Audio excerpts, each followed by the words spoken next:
नमस्कार। आज हम जिस स्रोत पर बात कर रहे हैं वो है एक आत्मा की पुकार विकी से संवाद के कुछ अंश। हाँ, और इसकी शुरुआत ही बड़ी नाटकीय है, कह सकते हैं। बिल्कुल। एक घर है जिसके बाहर काफी लोग जमा हैं और माहौल में एक अजीब सी फुसफुसाहट है। हाँ, मतलब साफ पता चल रहा है कि कुछ गड़बड़ है। लोग बातें कर रहे हैं कि अंदर किसी पर भूत का साया है। और सिर्फ साया नहीं, ऐसा लग रहा है जैसे परिवार को बंदी बना लिया गया हो। सही कहा।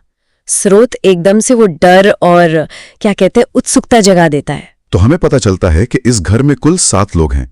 अर्नव हैं, उनकी पत्नी कसीस। हाँ, और अर्नव की माँ, उनकी बहन उर्मिला और फिर 3 बच्चे भी हैं। और जैसा कि भीड़ की बातों से लग रहा था, ये जो भी कुछ हो रहा है वो उर्मिला के साथ हो रहा है। हाँ, मतलब ये साफ हो जाता है कि उर्मिला ही है जिसे किसी आत्मा ने अपने वश में कर लिया है, ऐसा लोग मान रहे हैं। कहानी में फिर एक नया मोड़ आता है जब संतनु नाम का एक आदमी आता है।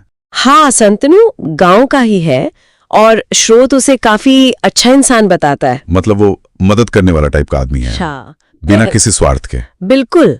और वो ही एक बाबा को लेकर आता है, शायद ये सोचकर कि बाबा कुछ कर पाएंगे। तो संतनु का आना एक उम्मीद की तरह लगता है, पर फिर फोकस बाबा पर चला जाता है। हाँ, बाबा आते अपना सामान वगैरह रखते हैं और फिर तंत्र मंत्र शुरू करते हैं, भूत भगाने का अनुष्ठान। हाँ, स्रोत यहाँ उस माहौल को काफी गंभीरता से दिखाता है। हाँ, वो पूरा माहौल क्रिएट करता है।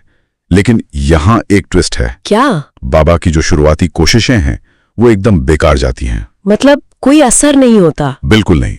उनके मंत्र, उनका अनुष्ठान उस आत्मा पर या जो भी शक्ति है उस पर कोई असर नहीं। ओहो, ये तो मामले को और उलझा देता है और शायद डरावना भी। हाँ, यही लगता है कि या तो बाबा में उतनी शक्ति नहीं या फिर ये आत्मा बहुत ज्यादा शक्तिशाली है, कुछ तो अलग है। बात है।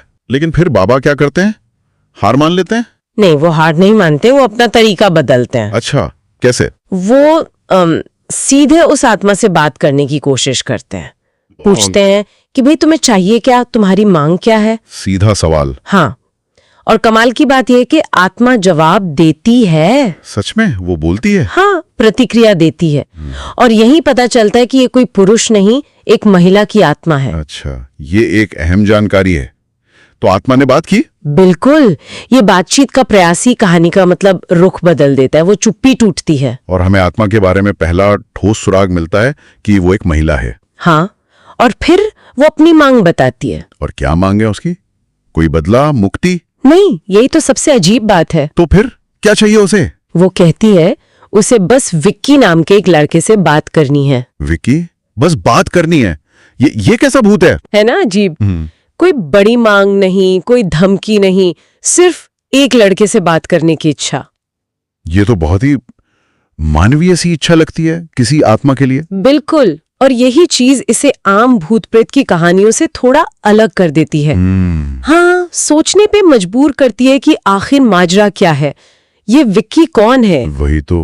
क्यों सिर्फ विक्की? क्या राज है विक्की के पास, या विक्की ही सब का कारण है? तो मतलब स्रोत हमें एक बहुत ही रहस्यमयी मोड़ पर लाकर छोड़ देता है। हाँ, कि उर्मिला के शरीर में एक महिला की आत्मा है और उसका एकमात्र मकसद है विक्की से बात करना। और अब सवाल यही है कि भाई ये विक्की कौन है? क्या कनेक्शन है उसका इस आत्मा से? बिल्कुल, क्या कोई अधूरी कहानी है, कोई अनकही बात? स्रोत बस यहीं पर हमें छोड़ देता है। आगे क्या हुआ ये जानने की उत्सुकता बढ़ जाती है। सही कहा। ये कहानी डरावनी होते हुए भी बहुत व्यक्तिगत सी लगने लगती है इस मोड़ पर। हाँ, ऐसा लगता है कि इस अलौकिक घटना के पीछे शायद कोई बहुत ही निजी, अनसुलझा मानवीय रिश्ता है। बिल्कुल, और शायद विक्की की पहचान ही इस पूरी पहेली को सुलझाने की चाबी हो।